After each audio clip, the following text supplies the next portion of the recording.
మరి ఇవాళ BC SC ST మైనారిటీల లెక్క తేల్చి ఎవరు ఎంతమంది ఉన్నారో పక్కాగా రాసి పెట్టినా రేపు పొద్దుగాలు ఎవరు వచ్చినా ఆ కాగితం ఇట్లా తిరిగేస్తే కమ్మ తిరిగేస్తే ఎవరెంతమంది ఉన్నారో లెక్క తెలిస్తే దాని ప్రకారం మీరు సీట్లు అడగవచ్చు, ఓట్లు అడగవచ్చు, రేపు పొద్దుగాలు మీ నిధులు అడగవచ్చు, మీ సంక్షేమం అడగవచ్చు.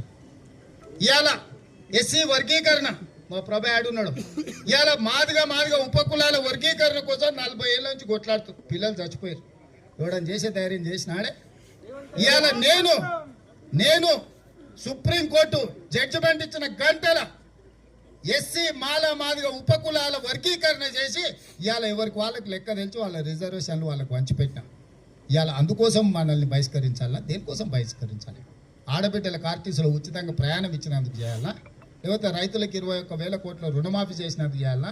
లేకపోతే రైతు రుణమాఫీ ఆయన 10,000, రైతు భరోసా ఆయన 10,000 ఇస్తే 12,000 చేసినందుకు చేయాలా? లేకపోతే సన్నోట్లు వండిస్తే 500 బోనస్ ఇచ్చినందుకు నన్ను బహిష్కరించాలి? దేనికోసం? లేకపోతే కొడంగల్ మీ మధ్యలో ఉన్నందుకు ఇంతకుముందు ఎవడైనా వాళ్ళ ఇవాళ గజ్వేల్ పోరు ఎన్నడన్నా వాళ్ళ ఎమ్మెల్యేను ముఖ్యమంత్రి ఉన్నప్పుడు కానీ ఇప్పుడు ఖాళీగానే ఉండు కదా. ఇప్పుడైనా కలిసిండు? ఎప్పుడైనా కలిసినాడా?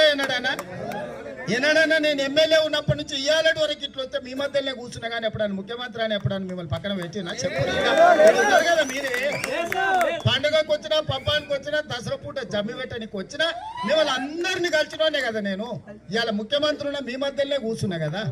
మన మధ్యలో పోలీసులు ఏం లేరు కదా, ఉన్నోళ్ళు కూడా అంత బయట దూరంగానే ఉన్నారు కదా.